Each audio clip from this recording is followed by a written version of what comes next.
अस्सलाम वालेकुम दोस्तों, कैसे आप? उम्मीद है खैर से होंगे। मेरा नाम है इम्तियाज़ अली समर और आप देख रहे हैं summer TV Urdu YouTube channel.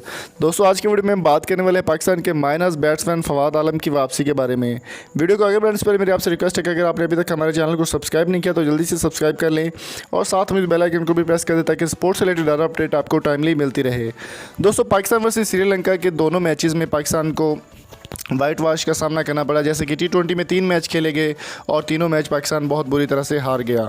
इस हार के बाद तनकीद का सामना करना पड़ा। फवाद आलम जैसे प्लेयर्स भी अब शामिल किए जाने वाले हैं टीम में। मिसबाह उल हक को तनकीद का निशाना बनाया गया, सरफराज अहमद को तनकीद का निशाना बनाया गया कि सिलेक्शन गंदी थी या फिर कैप्टनसी जो है वो फारिग थी। अब बात कर लेते हैं मेन पॉइंट की। मेन पॉइंट अब ये है कि ऑस्ट्रेलिया की टीम जो है नवंबर में पाकिस्तान और ऑस्ट्रेलिया का मैच होने जा रहा है।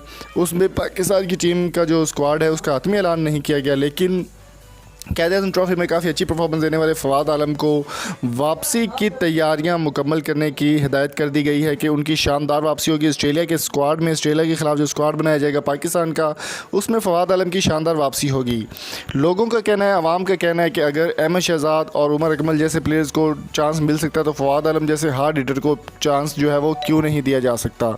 आपको मालूम ही होगा जैसा कि उमर अकमल दोनों मैचेस में T20 मैचेस में बहुत बुरी परफॉर्मेंस रही और 0 पर आउट हो गए। इसके बाद अहमद शहजाद भी 13 रन से ऊपर ना जा सके। उमर अकमल और अहमद शहजाद को जब चांस दिया जाता है तो फवाद आलम जैसे बड़े प्लेयर को चांस क्यों नहीं दिया जा सकता। मिसबाह उल हक इस बात का जवाब देने के लिए पाबंद हैं और मिसबाह उल हक ने कहा कि उनकी जो राब्ते हैं फवाद आलम से वो बढ़ा लिए गए हैं और ऑस्ट्रेलिया के ख़िलाफ़ जो मैच खेला जाएगा ब्रिस्बेन में 29 नवंबर को, पहला मैच होगा डे एंड नाइट, उसमें फवाद आलम की वापसी जो है वो यकीनी होगी और इस बात की तस्दीक बहुत जल्दी कर दी जाएगी। तो दोस्तों, उम्मीद करता हूँ आज की वीडियो आपको पसंद आई होगी। अगर आपको ये वीडियो अच्छी लगी तो चैनल को सब्सक्राइब जरूर कीजिएगा, शेयर करें और कमेंट बॉक्स में अपनी कीमती राय में ज़रूर आगाह कीजिएगा।